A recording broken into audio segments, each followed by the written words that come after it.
Shinji Mikami is one of those game makers who, without exaggeration, can be considered an influential game maker, meaning that Mikami has introduced new creations and ideas in his creations that, later, have inspired or used many works. An example of this claim is Resident Evil 1, which made a huge impact on the horror genre, and later Mikami, with Resident Evil 4, introduced features in the genre that became a source of inspiration for many other games. In 2010, Mikami officially founded Tango Studio and directed The Evil Within as the studio's first game, which Mikami announced at the time was the last work to personally direct. Tango GameWorks Studios followed the sequel to Evil Within and was in the E3 2019 process when Mikami and Ikomi Nakamura appeared on stage and introduced Ghostwire Tokyo as the studio's new game. Of course, Mikami remains true to his previous promise and personally has no role in developing the game. Nakamura, who directed the game, split from Tango after a while and was assigned to Kenji Kimura. Now that there's about a month left until Ghostwire Tokyo is released, and more recently, we've seen shows that have been used as an excuse to go through the details a little bit. Ghostwire Tokyo is flowing in Tokyo, as can be guessed by its name.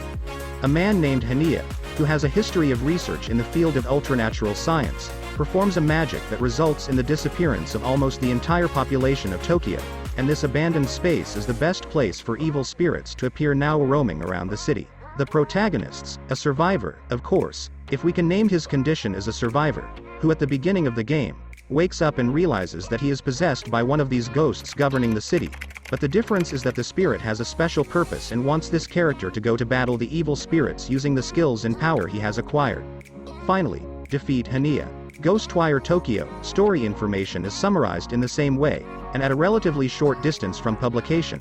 The creators have not revealed much detail, which is also good news, and we can expect to be able to personally discover its fictional surprises when we experience it, especially since the story of the game seems to be more complicated than that, and for example, the creators have pointed out that Ghostwire Tokyo has a strong affinity for Japanese folklore. And besides, there are already a lot of questions in mind.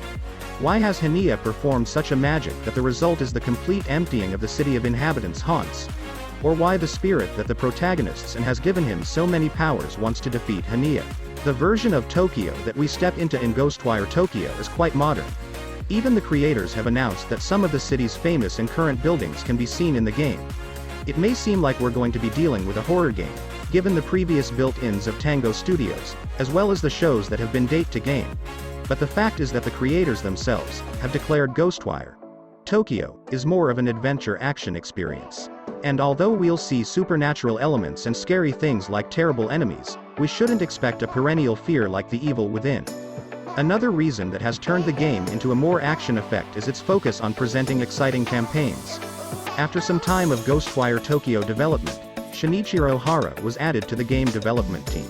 The reason for the importance of this is that Hara previously had a history of working on Doom 2016 campaign system, and Tango Studios added him to the team because he could design the game's campaign system.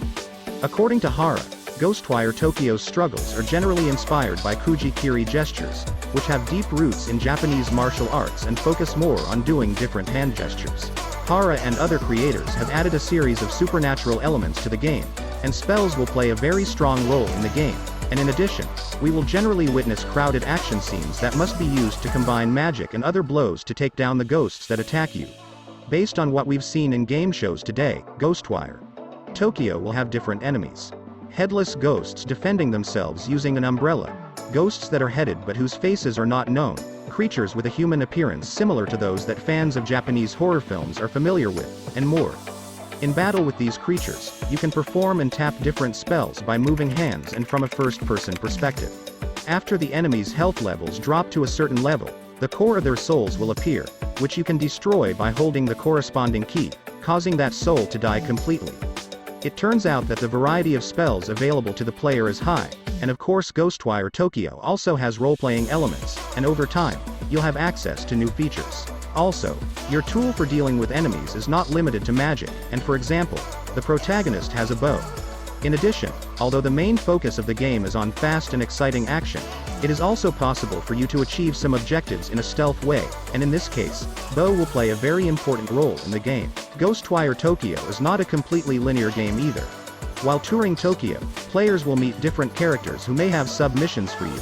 According to the creators, These missions are important in a number of ways. On the one hand, you will receive different rewards by performing sub-missions, and for example, this can be expected to help you grow your character faster and unlock new skills. On the other hand, current missions are not separate from the core of its story, and it has even been said that by doing them, you will see the impact of your work in the gaming world, which, if properly implemented, can be a great motivation for finishing sub-missions. In general, what we've seen so far from the game shows, on the one hand, promises a first-person experience in the mysterious atmosphere of Tokyo City where you have to beat the undead using the various skills of the main character and the speed of action. And of course, sometimes you also face the boss. For example, one of these bosses, which we don't know exactly whether it's an important base in the game or merely a stronger enemy than the usual enemies, like a mini-boss, is a woman in a red dress who has a weapon like a very large scissor in her hand and looks as if she's been taken straight through a Japanese horror movie and placed in the game. This style of design confirms Ghostwire Tokyo's dependence on Japanese folklore, and if you're one of those audiences who have a keen interest in the country's culture, you'll probably be very comfortable connecting with the overall atmosphere of the game. Ghostwire Tokyo is set to be released on March 25th for the PlayStation 5 and PC. Although Bethesda publisher and the company is now a subsidiary of Microsoft, but before the purchase of ZeniMax Media by Microsoft, Bethesda had a contract with Sony, which has caused Ghostwire Tokyo to be released between consoles only for PlayStation 5 and at least a year will be in the console monopoly of this platform. In the end, please share your opinions about this game with me and tell me how successful it will be in your opinion. Ghostwire Tokyo.